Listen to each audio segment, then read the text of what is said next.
Alright, so today we're going to talk about a horse's hooves. So to start off with, there's a difference between a hoof and a foot, and a horse actually has both. So all of the pieces and the parts on the outside that you can see with your eyes is called the hoof. The parts that are inside are part of the foot. So all of the bones and tendons and everything that's inside is the foot, outside is a hoof. So on our outside here, we have this big main surface. It's pretty smooth. That is called the hoof wall. So the wall is similar to our fingernails. It grows like our fingernails do, and it goes downward. So it grows from their hair down to the ground. On your hoof wall, the front is called the toe, and the back is called the heel. And on the sides is called the quarter. So you have a toe, quarter, and heel.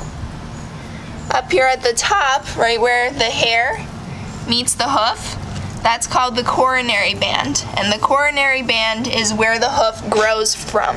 So if you have a problem up here, it's going to cause a problem all the way down the hoof. And on top of that coronary band, you have a piece that's called the periopal, which is this lighter colored, and it feels a little bit rougher.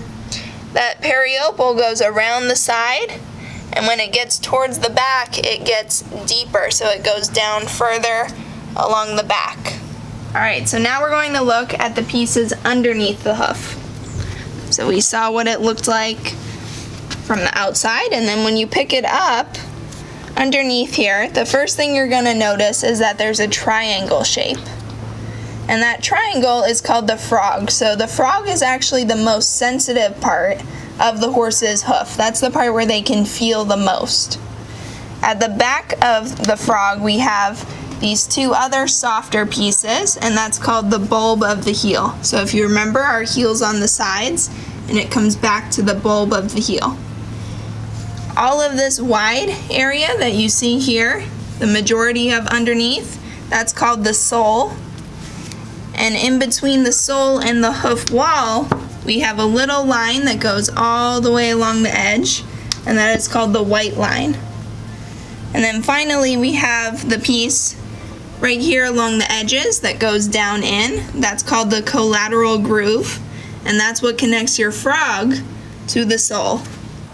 So earlier we talked about the different parts of the hooves, and you'll remember the frog is the triangle-shaped piece underneath. And the frog actually has a really important job of helping to circulate a horse's blood. So the blood will come down from the heart into the hoof. And every time a horse takes a step, the frog helps to push the blood back up to the heart. So that frog, it's almost like another heart. A lot of people will say that a horse has one heart and then one in each hoof, because every time the horse steps, it helps to push that blood back upwards. That's another reason why it is super important to have horses moving frequently. You don't want to keep them just in a stall where they're not moving all day long. They need to either go out in a pasture or be exercised to help keep the blood circulating. So another job of the hooves is to absorb shock and to be elastic. So when a horse moves, even though their hoof is a very solid object, it actually has the ability to be elastic and stretch out. So every time their hoof comes down and hits the ground, it stretches out to absorb the pressure of all of their weight. Because if you think about it, the average horse weighs 1,000 pounds, and every time one of those legs comes down, that's hundreds of pounds of weight on that one foot. Especially if a horse is galloping and there's a moment where there's only one foot on the ground. And in that moment, all of the horse's weight has to be spread on that one foot. So it's super important for their hooves to be able to absorb that shock and to spread out with the motion of their body. Horses' hooves grow just like human fingernails, and every 4 to 6 weeks, they need to be trimmed in order to keep the horse healthy and the hooves strong and balanced. This is a job for a farrier. Wild horses naturally trim their hooves by constantly walking and running over hard terrain. Here you can see a horse's hooves that have been neglected and allowed to grow to the point where the horse is off balance and cannot walk properly. When a horse's hooves need to be trimmed, you will notice that they start to crack and peel, as compared to a freshly trimmed hoof that has an even, rounded appearance. The majority of horses are barefoot, meaning that they don't wear a shoe. The general saying is that less is more, and the more natural the hoof, the better. However, some horses need shoes either because their hooves have thin soles that are easily bruised and need more protection, or if the horse has a difficult job that will wear on their feet more, like jumping or driving on a hard road. A farrier has many specialized tools that are used to shoe a horse. Remember that a horse's hooves, similar to our fingernails, don't have a lot of feeling. So even if the following tools look sharp or painful, when used correctly by an experienced farrier, they will not injure the horse. A rasp is like a nail file for horses. It is used to level and smooth the hoof. It has a sharp edge and one that is smoother.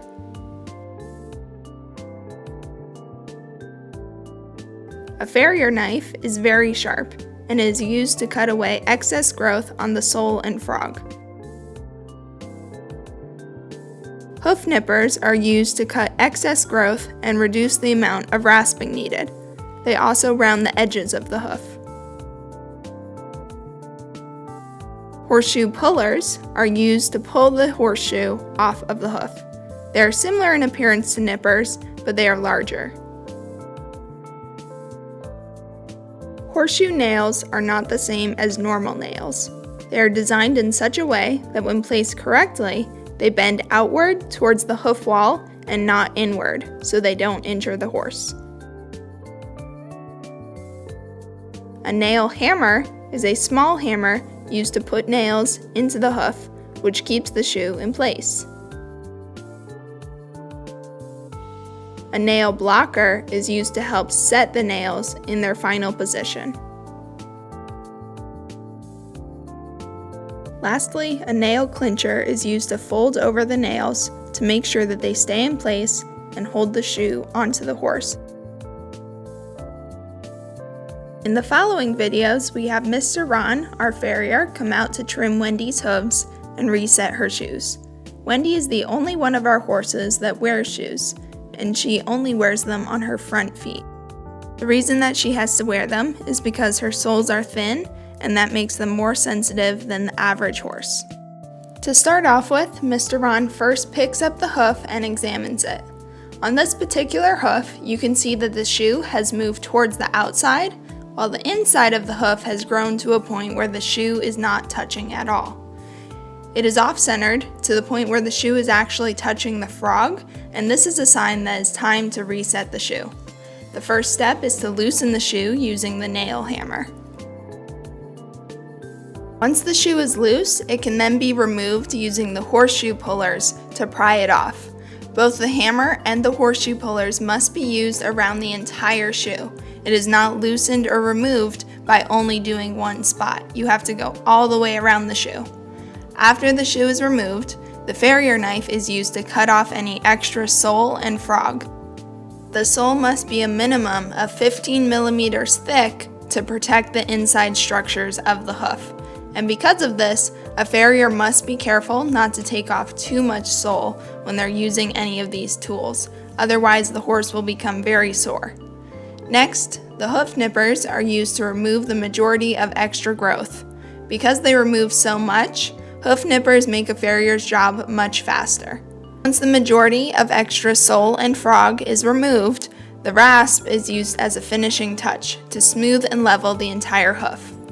One problem that you can see on Wendy's shoe is that the nail hole has become too wide. You can see here that the nail can easily move around and is not held in place. Because of this, the shoe cannot be put on and is retired. Mr. Ron says that if one shoe is replaced, then both of them should be. So Wendy will now be getting 2 new shoes. Some farriers make their own shoes, but the majority buy them in order to save time. By the way, the difference between a farrier and a blacksmith is that a farrier works specifically on horses, while a blacksmith is less specific and they will do other types of metal work unrelated to horses. Once a new shoe of the correct size is picked, it is then molded on the anvil. There are 2 ways that the shoe can be molded. This hammering technique is used to bend the sides of the shoes, and this technique is used to level and flatten the shoe. Then the shoe is tested on the hoof to see if it is a correct fit. If the shoe wiggles around, that means it is not level and will need to be taken back to the anvil. Even for an experienced farrier, it normally takes a couple of attempts to get the perfect fit. In the case of Wendy, Mr. Ron had to do more rasping on the bottom as well as the front of her hoof. The shoe can only be nailed on once it fits perfectly, is level, and balanced. One downside of shoes is that the nails will weaken and damage the hoof wall if they are continuously put in and pulled out. So for this reason, farriers try to use the least number of nails possible, and they try to put them in correctly the first time. Once the nails are put in, the nail blocker is used to set them in place. This helps to put the nail in its final position and prevent it from moving around. Once the nails are set in their final position, the sharp ends of the nails are clipped off, and the nail clincher is used to fold the nails over. This step is important because folding the nails prevents the shoe from falling off over time. Lastly, a final rasp is done to smooth out any rough edges.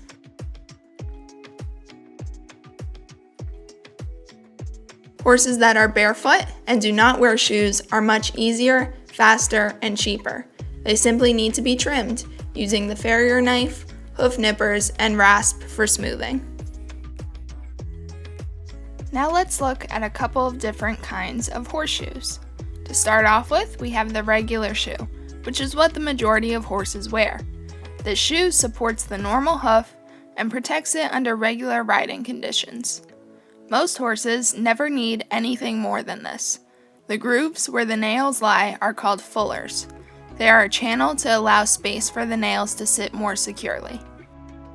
A rim shoe is very similar to the regular horseshoe, only with deep, wide fullers that go the whole length of the shoe. This shoe allows the horse to get more traction. Rim shoes are popular for sports that require speed and quick turns like roping or barrel racing. Racing plates are similar to rim shoes, but they are made of aluminum, which is lighter. This makes them considerably lighter than ordinary shoes. However, they are less durable. While steel shoes are generally replaced every 4 to 6 weeks, racing plates are only intended for a few days' use. They are put onto racehorses just before a race and are usually taken off right afterwards. Lastly, we have the bar shoes. There are a variety of bar shoes, each which have an extra bar on the back part of the shoe. These shoes increase support and are normally used to correct a hoof problem. Because these shoes take up more surface space, the hoof will be less elastic and less able to absorb shock. Because of this, these shoes are good for treating injuries or problems, but they are not good long-term options if you want to ride a horse.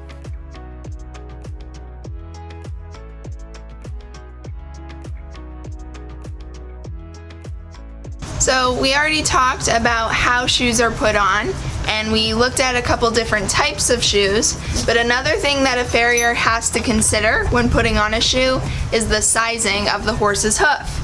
So Wendy is an average size horse. She weighs about 1,000 pounds, and if we come and look at her shoe, that's about your average sized hoof and your average sized shoe.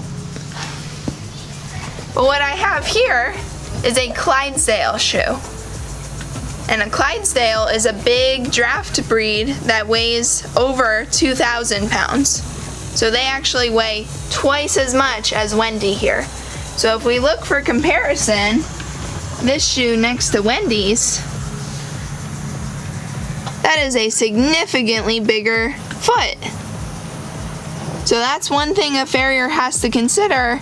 They have all different types of shoes, but also all different sizes. Now let's go look at a smaller one. So if we look at, this is Mr. Indy here, and he has the smallest feet of any of our donkeys.